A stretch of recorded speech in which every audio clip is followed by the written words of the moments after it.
धनंजय माने, कमलाकर माने, राजेंद्र शिंगण, अमोल माने, शंकर सोनोने, मलकापुरामधले जवळजवळ 80 प्रमुख कार्यकर्ते आज भारतीय जनता पार्टीमध्ये प्रवेश करणार आहे। आज आदरणीय साहेबांच्या हस्ते तुमचा प्रवेश घेऊ।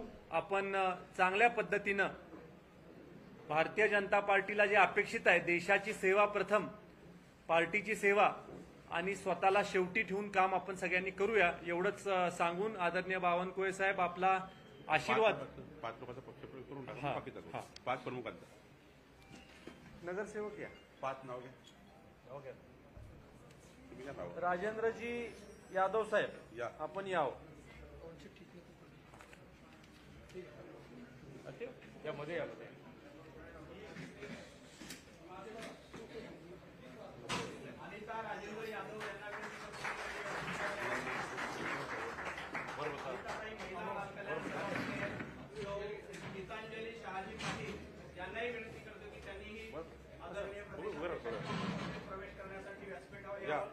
अभिनंदन ताई, वा वा, अभिनंदन।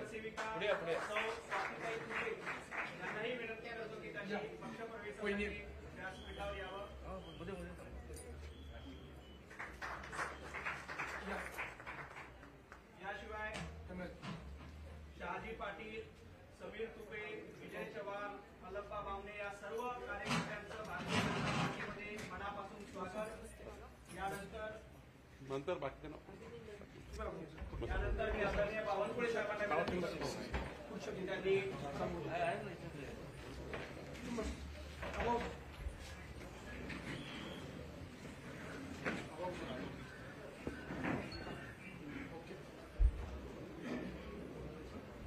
आज कराड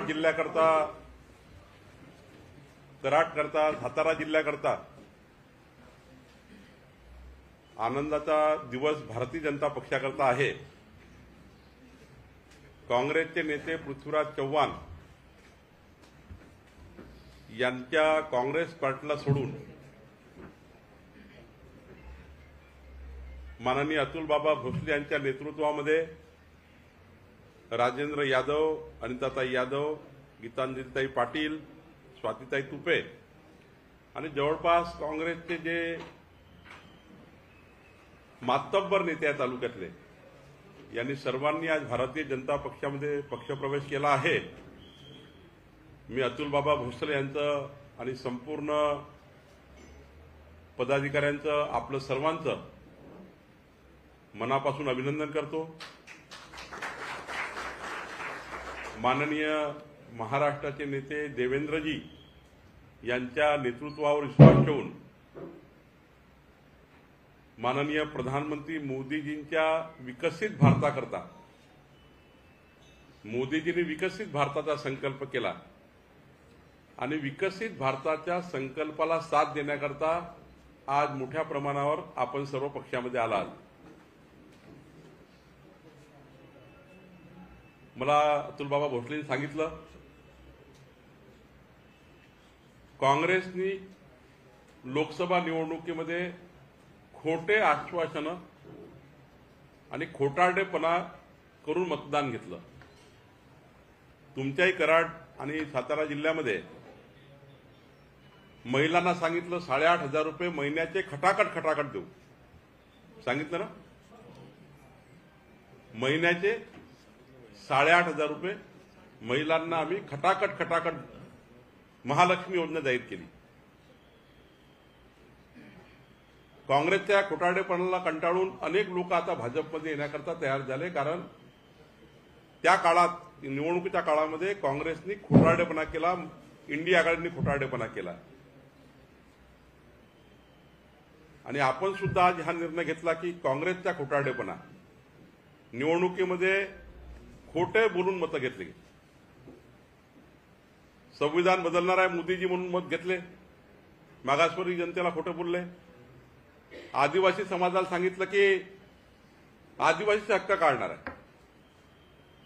पण आपण सर्वांनी बघितलं, ज्या दिवशी मोदीजी प्रधानमंत्री झाले त्या दिवशी मोदीजींनी संविधानाची प्रत हातात घेऊन तिसऱ्यांदा प्रधानमंत्री पदाचा कार्यकाळ सुरू केला। किती खोटारडे आहेत। आणि म्हणून आज मला तुमच्यावर अभिमान आहे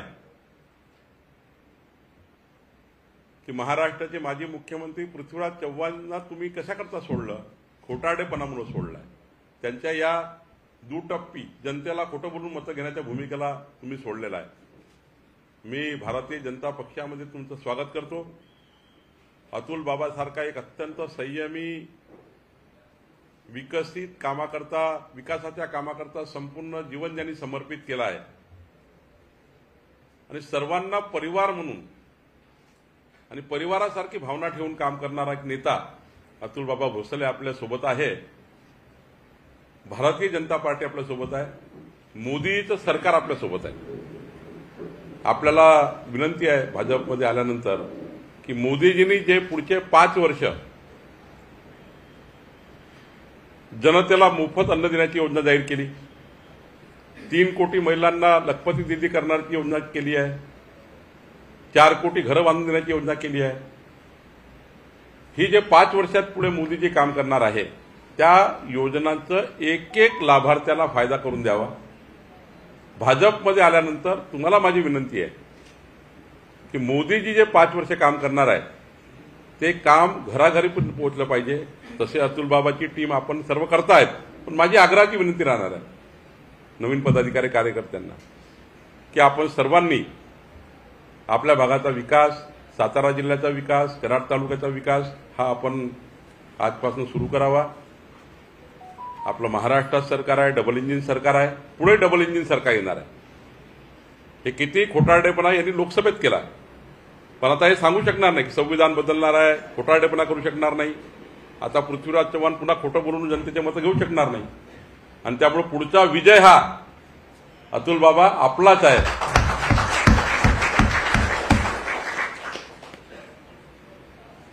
आपण सर्वांनी पुन्हा एकदा विजयाची घोडदौड करावी एवढीच आपल्या सर्वांना विनंती आहे. भारतीय जनता पक्ष आपल्या पाठीशी पूर्ण खंबीरपणे उभा राहील.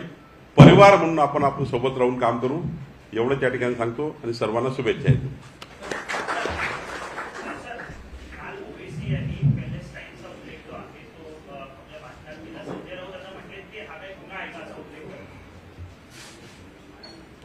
संजय राऊतांना नेहमीच भाजपच्या विरुद्ध जे आक ओकेल ते त्याचे मित्र वाटतात. देशद्रोही भाषा जरी बोलली,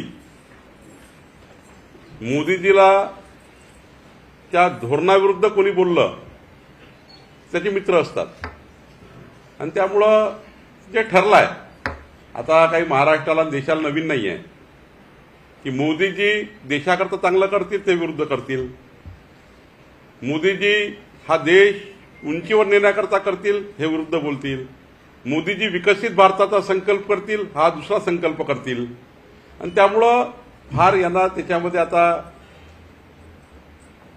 अशा व्यक्तीला फार महत्व द्यायची गरज नाही आहे. आपलं महत्व आणि महाराष्ट्राच्या जनतेला कन्फ्यूज करण्याकरता असे उद्योग हे करत राहतात.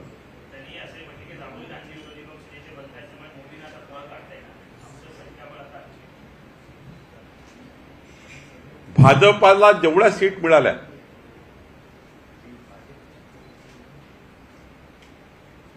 तेवढ्या सीट सर्व मिळून या लोकांना निवडून आणता आल्या. त्यामुळे पळ काढायची गोष्ट त्यांनाच ती लागू आहे. भारतीय जनता पक्ष कधीच पळ काढत नाही. मोदीजी 5 वर्ष पूर्ण करतील आणि 2029 मध्ये पुन्हा या देशातली जनता मोठं पाठबळ एनडीएच्या मागे उभे करेल. इतकी ताकद मोदीजी या पुढच्या 5 वर्षात तयार करेल. आणि संजय राऊत सारखे लोक याला रोज रोज महत्व तुम्हीच देताय. तुमच्या माध्यमातूनच ते मोठे होत चालले आहे. त्यामुळं त्याचं बोलणं त्यांना लखलाभ आहे. त्यांनी काय रोज बोलावं याच्यात मी पडत नाही, पण आम्हाला मोदीजींच्या पुढच्या 5 वर्षाच्या विकास कामाला महाराष्ट्राच्या शेवटच्या माणसापर्यंत पोहोचवायचं आहे. याकरता आम्हाला काम करायचं आहे. आम्हाला संजय राऊतांचे उत्तर देण्याकरता वेळ नाही आहे. जो आणलं सर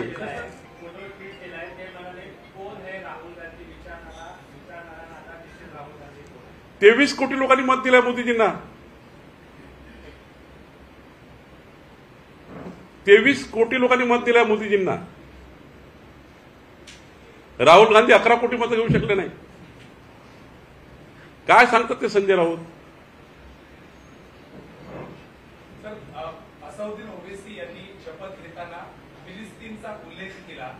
त्याबद्दल त्यांची खासदारकी रद्द करावी अशी मागणी होते. भाजपची याबद्दल काय नक्की भूमिका? देशद्रोही, देशविरोधी बयानबाजी करणे, या देशाच्या अस्मितेला धक्का लावणे, याबद्दलच्या बयानबाजीवर प्रतिबंध घातला पाहिजे आणि असे विचार मोडून काढले पाहिजे. या मताचा मी आहे. राहिला कारवाईचा विषय, त्याचा एक वेगळा डायस आहे, त्यावर तो विचार होईल. सर, हिजाब बंदी देखील योग्यच असल्याचा निर्णय हायकोर्टाने दिलाय, त्याबद्दल नेमकं काय? नाही, हायकोर्टाने काय निकाल दिला तो जरा मला पूर्ण वाचून घ्यावा लागेल, नंतरच यावर बोलता येईल. सर, अनेक दिवसापासून मंत्रिमंडळ विस्तार जो आहे केलेला आहे. या अधिवेशनाच्या आधी होईल असं वाटलं होतं.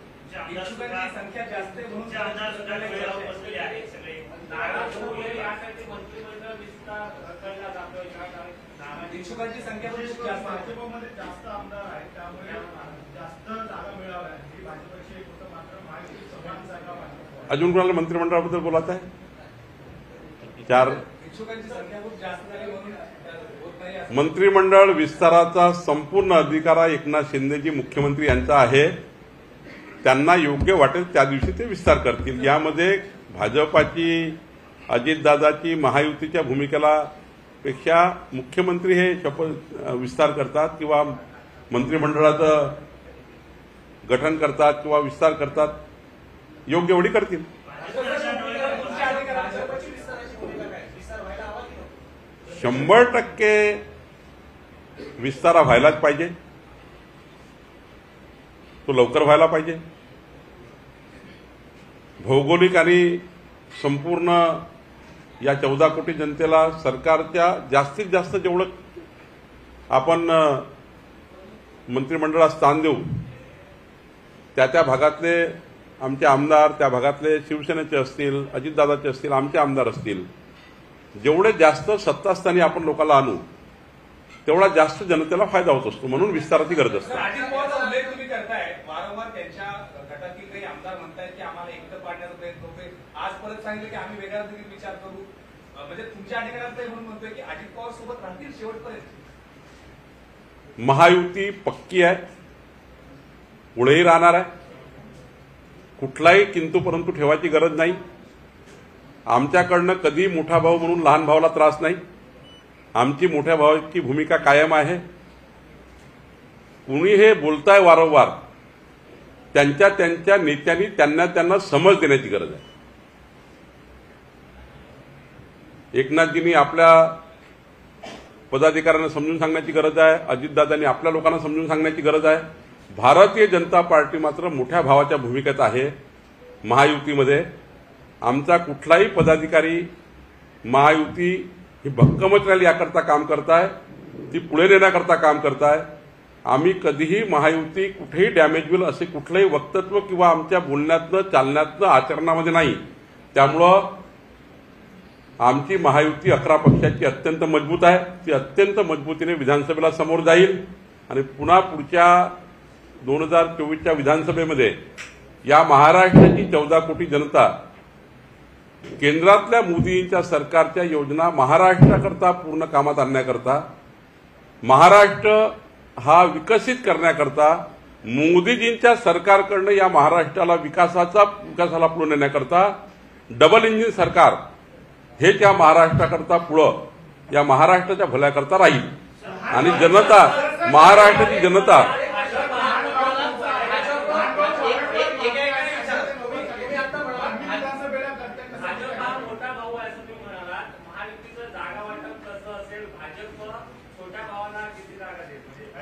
मी वारंवार सांगतोय की आम्ही जेव्हा या राज्यामध्ये संघटनात्मक आमदाराच्या संख्येने, इतर संख्येने जर विचार केला, संख्याबळी 16, केंद्रात मोदीजीचं सरकार आहे, मोदीजी आमचे देशाचे नेते आहेत आणि त्यामुळं भारतीय जनता पार्टी मोठ्या भावाच्या भूमिकेतनं लहान भावांना सांभाळून ठेवण्याच्याच भूमिकेमध्ये आहे.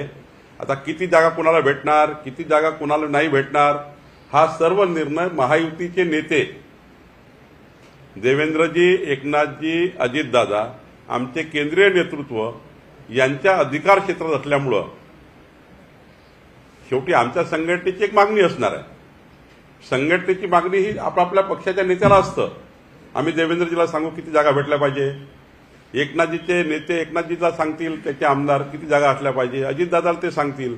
पण सार्वजनिक बयानबाजी, माझी विनंती महायुतीच्या सर्वच पक्षाच्या नेत्यांना आहे. किती मान्य करायची नाही करायची त्यांचा अधिकार आहे, पण माझी विनंती सर्वच नेत्यांना आणि सर्वच मान्य एकनाथजी, अजितदादा सर्वांना आहे, त्यांच्या सर्व टीमलाही आहे की कुठल्याही जागेची चर्चा मीडियात होऊ शकत नाही, कुठल्याही जागेची चर्चा मीडियात मागणी होऊ शकत नाही.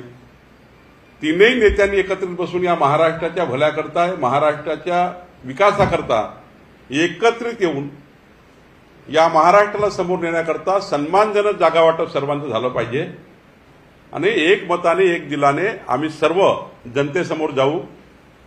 ही अपेक्षा आहे की येणाऱ्या बजेटमध्ये महाराष्ट्राच्या शेतकरी शेतमजुराकरता, महाराष्ट्राच्या आमच्या 7 कोटी महिलांकरता, महाराष्ट्राच्या आमच्या आया बहिणीकरता, शेतकरी शेतमजुराकरता, समाजाच्या शेवटच्या गरीब माणसाकरता महाराष्ट्र सरकार भरीव मदत करेल आणि प्रचंड मोठं यश महाराष्ट्रामध्ये महायुतीला भेटेल असा मला जनतेवर विश्वास आहे. लोकसभेतही आम्हाला भरभरून मतं दिली आहे. फक्त 0.3% मतं कमी पडले आहे. समजून घ्या, 0.3% मतं कमी झाले आहेत. तेही कशामुळे झाले आहेत की जेवढंही खोटं बोलायचं होतं तेवढं खोटं बोलून जनतेला कन्फ्यूज करण्याचं काम महाविकास आघाडीने केलं, इंडिया आघाडीने केलं, म्हणून 0.3% कमी झालो. आम्ही मान्य करतो की आम्ही जनतेला जे महाविकास आघाडीने खोटं सांगितलं ते पुसून काढण्यामध्ये आम्ही अपयशी ठरलो. मात्र आता खोटारडेपणा हा आम्ही काढल्याशिवाय राहणार नाही. जसं आता कराडमध्ये अतुल बाबाच्या नेतृत्वात पक्षप्रवेश झाला, हा इंडिकेशन आहे, हे सुरुवात झाली आहे की जनतेला फसवून जनतेचे मतं खोटं बोलून घेतले, संविधान बदलणाऱ्या मोदीजी या नावाने घेतले, जनतेला कन्फ्यूज केलं, आदिवासी जनतेला कन्फ्यूज केलं. महिलांना सांगितलं, परवा महिला काँग्रेसच्या कार्यालयासमोर गेल्या होत्या, खटाखट खटाखट खटाखट 8,500 रुपये देऊ महिन्याचे.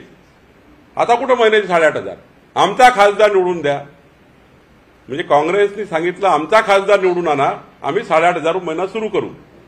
एकही पैसा खोटारडेपणा आणि खोटारडेपणाचा कळसकेला एकही पैसा देऊ शकत नाही. आणि यांची सत्ता ही नेहमी कन्फ्युजन यांचा व्यवहार यांच्या आचरणे कन्फ्युजन करणार आहे.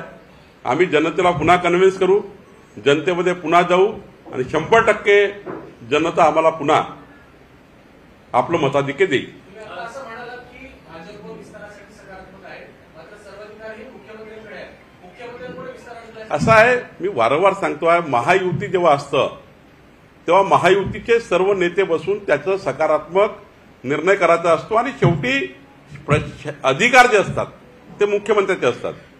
पण महायुतीचे नेते बसून कुणाला किती जागा, कुणाला किती मंत्रिपदं, कुणाला काय, हे महायुतीचे नेते बसतात आणि मग महायुतीचे मुख्यमंत्र्यांचे जे अधिकार आहेत त्यांनाच प्राप्त आहे. महाविकास आघाडीने एक फॉर्म्युला आता तयार केलेला आहे. महाविकास आघाडीने असं ठरवलंय की मुख्यमंत्री पदाचा चेहरा आता जाहीर करायचा नाही, तर भाजपला हद्दपार करण्यासाठी आपल्याला विधानसभेत निवडणूक करायची. महाराष्ट्रात मी काल परवा जो प्रवास केला, अर्ध्या महाराष्ट्रामध्ये आतापासून नाना पटोलेचे मुख्यमंत्री म्हणून बोर्ड लागले आहे. आता पालखीची जी पायवारी सुरू होणार आहे, झाली आहे, त्या ठिकाणी अर्ध्या भागामध्ये सुप्रियाताई सुळेचे बोर्ड लागलेले आहेत मुख्यमंत्री म्हणून. मुंबईमध्ये उद्धव ठाकरेजीला वाटतं माझा मुलगा मुख्यमंत्री झाला पाहिजे, त्याची बोर्ड लागतील. महाविकास आघाडीमध्ये 5 मुख्यमंत्री आतापासून सुरुवात झाली आहे. ते मुख्यमंत्री बनण्याकरता काम करत आहेत, ते भाजपाला हरवण्याकरता काम करत आहेत, विकासाला हरवण्याकरता काम करत आहेत, समाजामध्ये जाती जातीमध्ये तेढ निर्माण करून मतं घेण्याचा प्रयत्न करतायत, विकासासमोर सामाजिक रचना बिघडवून त्या ठिकाणी विकासाला मारण्याचा प्रयत्न करतायत. पण महाराष्ट्राची जनता विकासाच्या मागे उभी राहील. विकासाच्या समोर जातीपातीचं राजकारण आणून विकास मारणारे जे लोक आहेत, जनतेला कळतंय महाराष्ट्राचा विकास हा महायुतीच्या पाठीशी आहे, महायुतीच विकास करू शकतं. तर मोदींच्या सरकारकडनं महाराष्ट्राला पुढे नेण्याची क्षमता ही महायुतीमध्ये आहे, डबल इंजिन सरकारमध्ये आहे. कारण जेवढ्या मोदी सरकारच्या योजना असतील त्या महायुतीचे आमचं सरकार पुढे नेऊ शकेल. जर चुकीनं विकासासमोर जर जातीपाईचे द्वेष आणून जर निवडणुका जिंकण्याचा प्रयत्न केला तर मोदीजीच्या सरकारच्या सर्व योजना महाविकास आघाडी बंद पाडल्याशिवाय राहणार नाही. मग मोदी सरकारचं अन्न बंद पाडेल, जे गरीब माणसाला 6.5 कोटी लोकांना मिळतं महाराष्ट्रात.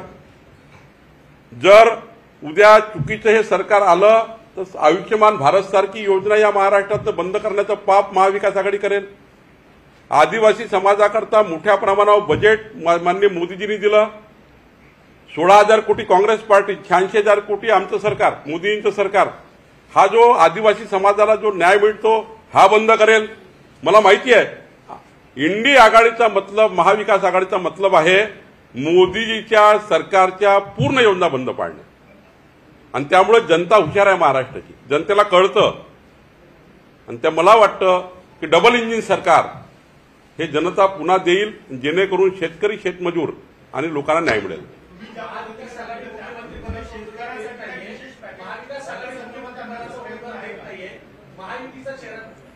जे माझ्या अधिकार क्षेत्रात नाही ते मी बोलणार नाही. पण दुसरा प्रश्न आहे, येणाऱ्या बजेटमध्ये भाजपाचा अध्यक्ष म्हणून मी माननीय मुख्यमंत्री एकनाथ शिंदेना विनंती करतो, त्यांनी त्यांच्या सरकारचं जे बजेट असेल या बजेटमध्ये शेतकरी, शेतमजूर, महिला, बहिणी, आई, त्यानंतर आमचे गरीब माणसं, आर्थिक दुर्बल, मागासवर्गीय, शेड्यूल ट्राईब, शेड्यूल कास्ट या संपूर्ण व्हीजेएनटी या सर्व समाजाला न्याय देण्याचं एक मोठं काम एकनाथ शिंदे सरकार करेल. देवेंद्रजी, अजितदादा सरकारमध्ये आहेत, पण एकनाथ शिंदे सरकार एक चांगलं बजेट या महाराष्ट्राला देईल अशी अपेक्षा मी यांच्याकडे व्यक्त करतो.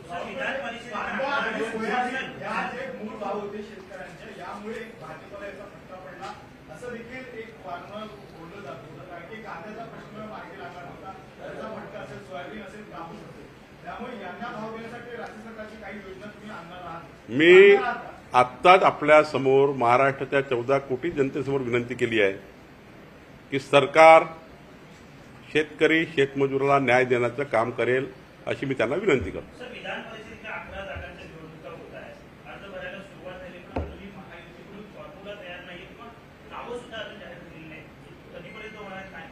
मला वाटतं आमचे तिघही देवेंद्रजी, एकनाथजी, अजितदादा बसलेले आहेत. त्याच्यापूर्वीच्या विषयावर योग्य पद्धतीने त्यांनी त्याचं संख्यात्मक वाटपही केलं आहे. लवकरच आपल्याला महाराष्ट्रामध्ये जॉईंटली किंवा आपापल्या पक्षाचे उमेदवार जाहीर होताना दिसतील. सामाजिक कार्यकर्ते आदित्य कचरे या ठिकाणी त्यांना विनंती करतो की अतुल बाबा भोसलेंच्या उपस्थितीत त्यांनी पक्षप्रवेश, बाकी सर्व दुपट्टा का घ्या, बाकी सर्व कार्यकर्त्यांनी व्यासपीठावर यावं.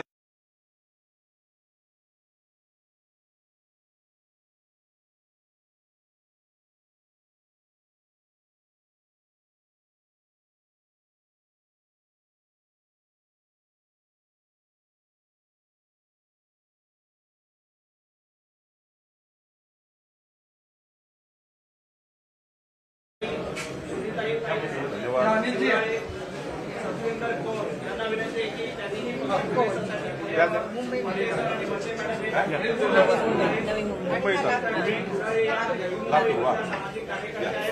बरं पाहायला लागलं ताई, पाहायला लागलो, कधी पाहायला लागलं. जोरदार काम केलं. विंग मध्ये आपल्याला लीड द्यायला कारणीभूत विंग सभा घ्या शाजीराव. तर मुंबई मच्छी मार्केटमध्ये खूप चांगलं काम आहे. अभिनंदन. या पाहायला लागलो का, पाहायला लागलो, पाहायला लागलो. बस आम्ही तुम्हाला भेटतो का. शंकर मेस्त्री आम्ही महाजन कमलाकरजी माने धनंजयजी माने राजेंद्रजी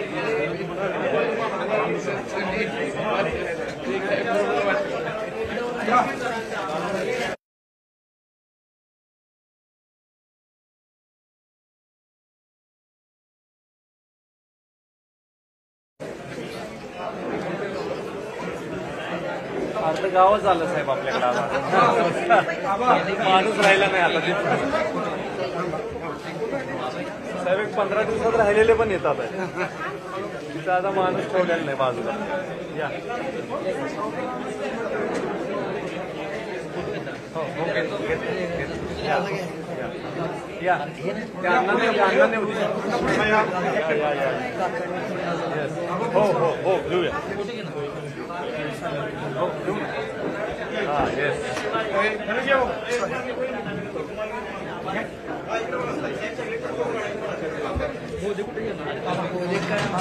आले का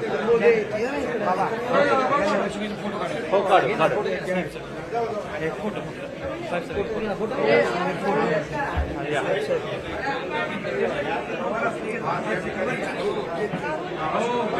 झाले ना आपण आहेच आधी काम